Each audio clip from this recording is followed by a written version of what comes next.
Good morning my friends. आप सभी का स्वागत है मेरे यूट्यूब चैनल पे।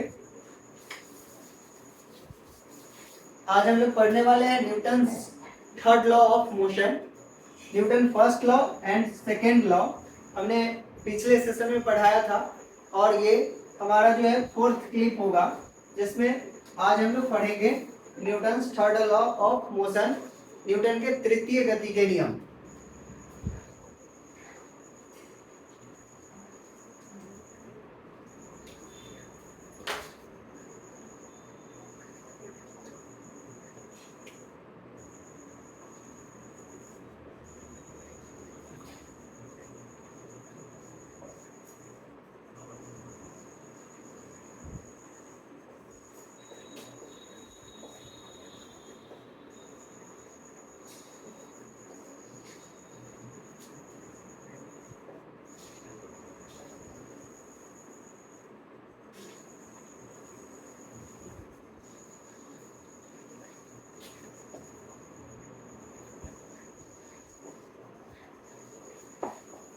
जी हाँ दोस्तों, आज हम लोग पढ़ने वाले हैं Newton's third law of motion.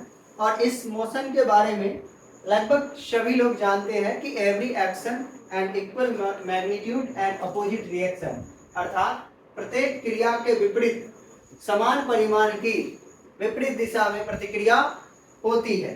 तो आज हम इन्हीं चीजों को जानेंगे और इस नियम को अच्छे से समझने का प्रयास करेंगे।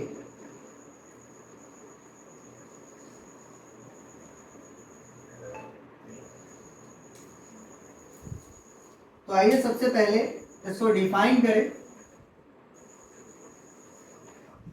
प्रत्येक क्रिया के बराबर परिमाण की विपरीत प्रतिक्रिया होती है। ठीक है दोस्तों, ये सिंपल सा इसका डेफिनेशन है। प्रत्येक क्रिया के बराबर तथा विपरीत प्रतिक्रिया या प्रक्रिया होती है। To every action there is an equal magnitude and opposite reaction. अब इस नियम से कुछ बातें स्पष्ट होती है जिसे हम लोग जानने का प्रयास करेंगे।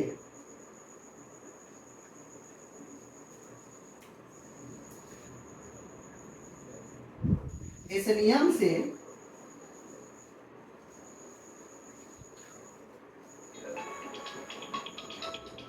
निम्न बातें स्पष्ट है।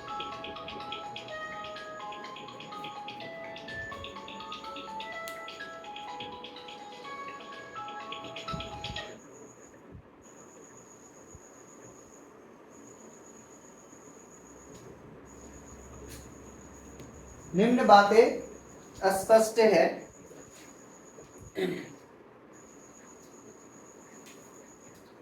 पहला,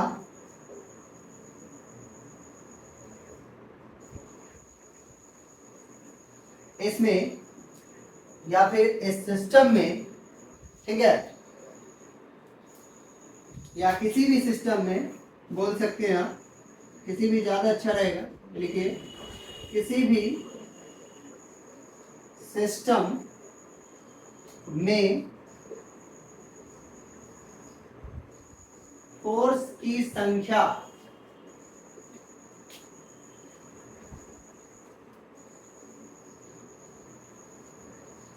कम से कम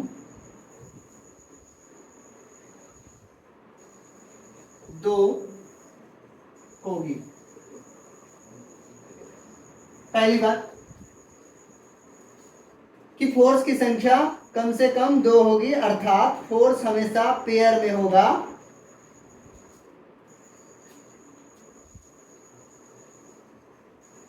अर्थात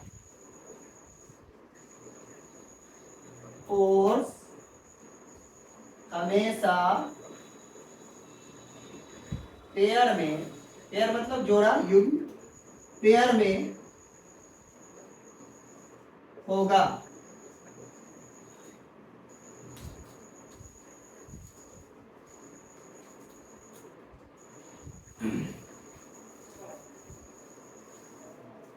ठीक है दोस्तों, समझ में आ रहा है? चलिए अब आगे बात करते हैं Newton third law of motion की। तो पहली बात निकल के आई कि किसी भी सिस्टम में फोर्स की संख्या कम से कम 2 होगी, अर्थात फोर्स हमेशा पेयर में होगा, और इसी पेयर में से किसी एक फोर्स को आप एक्शन फोर्स तथा दूसरे को रिएक्शन फोर्स कहेंगे। तो आप यहां लिख सकते हैं दूसरे पॉइंट में पेयर के किसी एक फोर्स को एक्शन तथा दूसरे को रिएक्शन फोर्स कहेंगे या रिएक्शन कहा जाता है।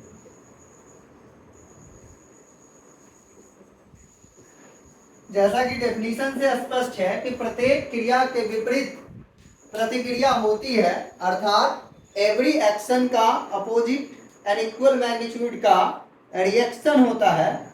तो अब ये तो कंफर्म हो गया कि किसी भी सिस्टम में कम से कम फोर्स की संख्या 2 होगी, फोर्स की संख्या पेयर में होगी। 2 से अधिक हो सकती है लेकिन 2 से कम पॉसिबल नहीं है। अब किसी एक को हम एक्शन मानेंगे, ये हमारे ऊपर डिपेंड करता है, और किसी एक को, जब एक को हम एक्शन मान लेंगे तो दूसरे को हमें रिएक्शन फोर्स मानना पड़ेगा। ठीक है, दूसरा फोर्स जो है ऑलरेडी रिएक्शन फोर्स हो जाएगा। अब इसमें जो एक्शन फोर्स होगा, यानी जो एक्शन होगा और तथा रिएक्शन होगा, दोनों का परिमाण एक समान होगा। तो आप लिख सकते हैं कि एक्शन तथा रिएक्शन दोनों का परिमाण एक समान होता है। इसका क्या मतलब कि अगर किसी ऑब्जेक्ट पे 2 न्यूटन फोर्स एक्ट हो रहा है, यानी एक्शन फोर्स का मैग्नीट्यूड 2 न्यूटन है, तो रिएक्शन फोर्स का भी मैग्नीट्यूड 2 न्यूटन होगा।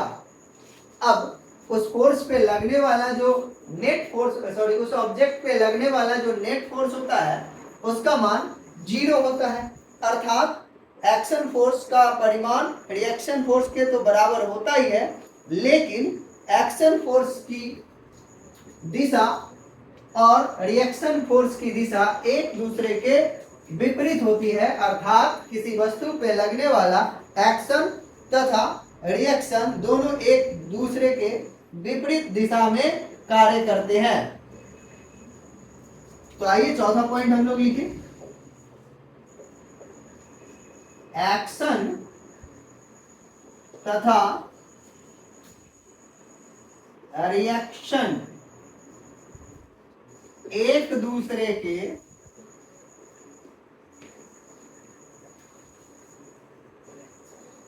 विपरीत कार्य करते हैं।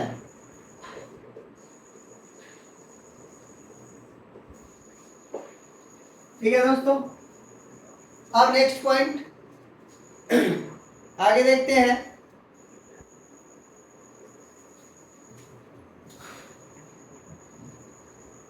पांचवा पॉइंट क्या होगा? तो आप बोल सकते हैं कि एक्शन तथा रिएक्शन 2 अलग अलग बॉडी पे कार्य करते हैं। ठीक है, तो मोटे मोटी तौर पे आप न्यूटन्स थर्ड लॉ में आप कह सकते हैं कि किसी बॉडी पे लगने वाला जो एक्शन फोर्स होता है और जो रिएक्शन फोर्स होता है उस दोनों का परिमाण एक समान होता है और दोनों की दिशा एक दूसरे के विपरीत होती है। इसलिए उस वस्तु पे लगने वाले नेट फोर्स का मान 0 होता है।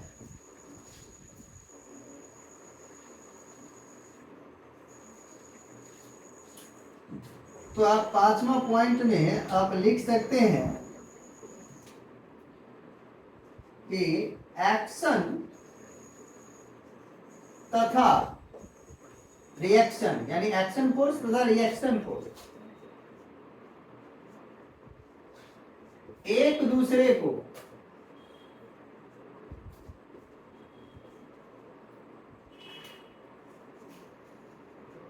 काउंटर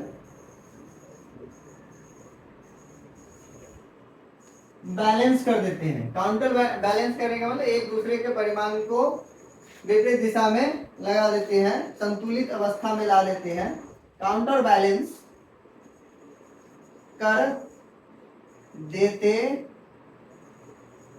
हैं, जिससे उस वस्तु पर लगने वाले नेट फोर्स का मान 0 हो जाता है।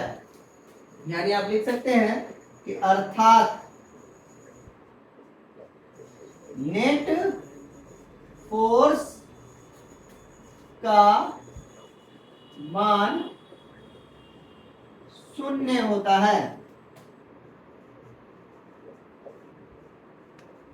ठीक है माय डियर फ्रेंड्स, तो आप अभी न्यूटन्स लॉज ऑफ मोशन का ये मेरा चौथा क्लिप देख रहे हैं। 4th सेशन होने जा रहा है, ये अभी चल रहा है। इससे पहले 3 क्लिप हम डाले हैं। तो अगर आपको इस चैप्टर को अच्छे से समझना है तो पहले क्लिप से अगर आप सही से देखेंगे और कंटिन्यू आप इसको पढ़ेंगे तो आपको सारी बातें अच्छे से समझ में आ जाएगी। ठीक है, तब तक के लिए धन्यवाद। कल हम लोग मिलेंगे एक नए टॉपिक पे जिसका नाम होगा मोमेंटम, और उसी के बाद उसमें हम कंजर्वेशन ऑफ मोमेंटम की बात करेंगे कि मोमेंटम संरक्षित कैसे रहता है। मोमेंटम यानी मोमेंटम किसी भी गतिशील वस्तु का अध्ययन हम मोमेंटम के टर्म में कर सकते हैं। मोमेंटम क्या होता है, थोड़ी सी जानकारी आपको दे दे तो मास और वेलोसिटी का प्रोडक्ट होता है मोमेंटम, और मोमेंटम की दिशा वही होती है जो वेलोसिटी की दिशा होती है। तो मोमेंटम जो है वह एक वेक्टर क्वांटिटी है, और मोमेंटम का जो डायमेंशन होता है वो होता है ml t इनवर्स या t-1 बोल सकते हैं आप। इसका ऐसा मात्रक kg/s होता है। और मोमेंटम यानी संवेग, हिंदी में मोमेंटम को संवेग कहा जाता है। संवेग में परिवर्तन की दर को हम क्या बोलेंगे, आवेग कहेंगे। अगर मोमेंटम हमारा चेंज होता है तो आवेग हो जाएगा। तो इन सब बातों की चर्चा हम नेक्स्ट अपने सेशन 5 यानी क्लिप 5 में करेंगे। तब तक के लिए धन्यवाद, गुड नाइट, शुभ रात्रि। और हमारी यही प्रार्थना है कि आप सभी लोग अच्छे से खुशहाल रहें, खुशी से रहें, स्वस्थ रहें। धन्यवाद।